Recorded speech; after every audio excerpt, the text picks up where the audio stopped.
All right, the next section up is the property section. Like I mentioned earlier, a property lives inside of an account, and you can have multiple properties inside that account, and then you can have multiple views inside that property. The way that they set up the admin page is an easy way to visually see this. So account, property, view. But inside the property, you can see the drop down. If you did have multiple properties inside an account, you can click it. You can see the unique identifier that Google provides, and you can create a new property right from this admin dashboard if you needed to. But let's hop into the settings really quick. So what you can do in the property settings is name your property to differentiate it from other properties, the default URL, and then the default view. I just have one view set up for this, but if you did have multiple, you can select that default view.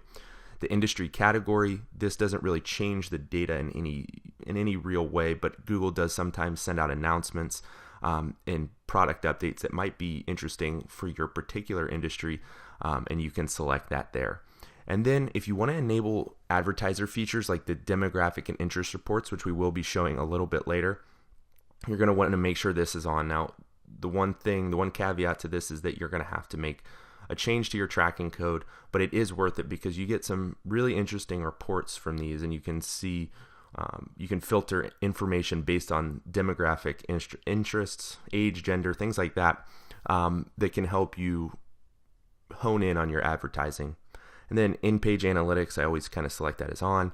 And then your start in-page analytics in embed mode is the recommended, so I just kind of stick it with there. And then if you do have Google Webmaster Tools, which is really helpful, I haven't set it up on my personal blog yet, but you can go ahead and just edit this, and it will take you to another page if you want to set that up. But Google Webmaster Tools should take less than a couple minutes to set up, and it gives you more information about how your pages are being displayed in Google organic search, what rankings they're showing up for on average, and how you can potentially improve your page. User management, same information that you have here on the account that we just showed in the account, but it's just for this particular property. And like I said, for different use cases, you might want to use this. And then your tracking info. This is going to be the thing that you're going to need to, or the piece of code that you're going to need to install on your website. This is your tracking ID if you're using something like WordPress, and you're using a WordPress plugin. Sometimes they might just ask for the tracking ID, but if you're installing the code on your site, you just need to install it right before the end head tag, and you just copy paste this. It gives you information if you're doing a PHP implementation, dynamic content implementation, and for 90% of websites, you're not going to have to worry about this. And then you're just going to have to copy paste this. You can set some other information about user ID. You're going to have to agree to the user ID policy.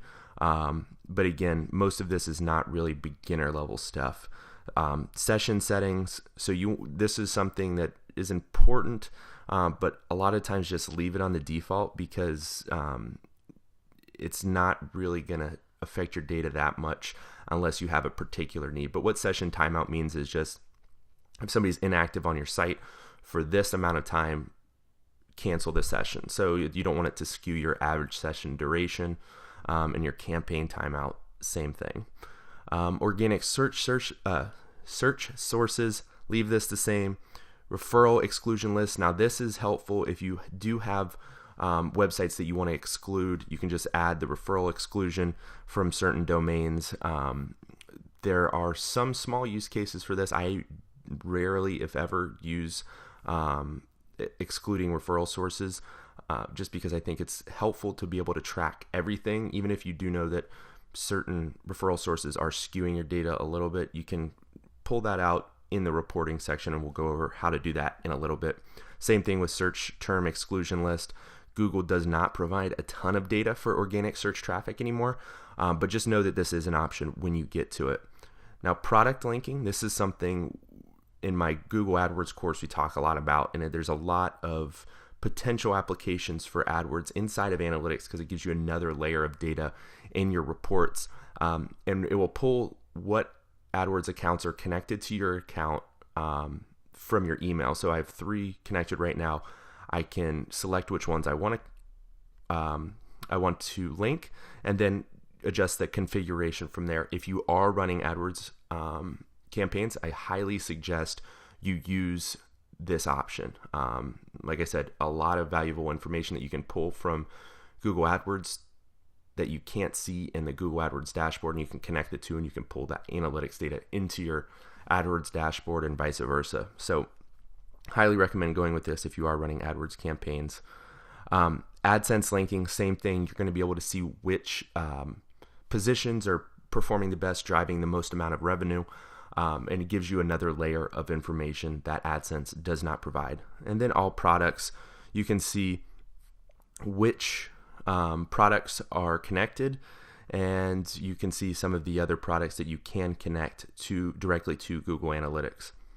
Remarketing, has to do again with AdWords, and I don't know why it's not pulling up right now for this, because I don't have the display network set up on this account yet. But if you are, because this is a personal blog, I'm not really interested in remarketing at this point. But if you do have the Google Display Network enabled, like we mentioned on the property settings tab, with the demographics and interest reports, you can connect your audiences and make audiences for your accounts to use in remarketing campaigns on AdWords. So what remarketing is, if you're not familiar, is somebody comes to your website, you keep track of those people that visited your website, and then you can show those people that have already visited your site ads on other sites on the internet to get them to come back and finish a purchase or contact you, or whatever your end goal is for your website. Really helpful. And then you can also create dynamic attributes, but again, since I don't have that enabled on this particular account, you're not going to be able to see it, but it's really straightforward. You just create an audience and move forward from there. Custom definitions and data import, I'm again not really a beginner level topic, so I'm not going to touch on it too quick. The last thing on property is the social settings, and what social settings do is it allows you to get social activities from certain domains. So if you have, like, they use YouTube because it is a Google property. So if you wish to see activities from your primary domain, you can add your social accounts there. If you have any questions about anything in analytics, they do a great job of providing small snippets of information. And then if you want to read even more about that, like this one, say for instance, I can click learn more and it will take me into that section.